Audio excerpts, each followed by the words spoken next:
ప్రవక్త అంటాడు, నీ దగ్గర పనిచేస్తున్న ఊరియా అనబడిన వ్యక్తి భార్యని నువ్వు ఆశించి ఆమె జీవితాన్ని పాడు చేయలేదా?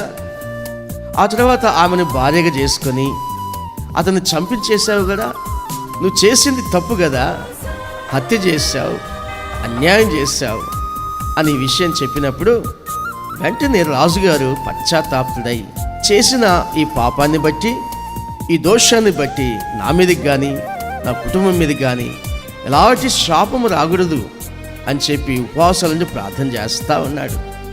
అయినను తన మీదికి తీర్పు వచ్చేసింది.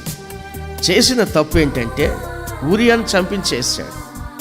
అందువల్ల అతను భార్యగా చేసుకున్న ఆ బెత్షెబ అనబడిన యువతి గర్భవతి అయి కుమారుని కన్నప్పుడు ఆ కుమారుడు మరణించాడు.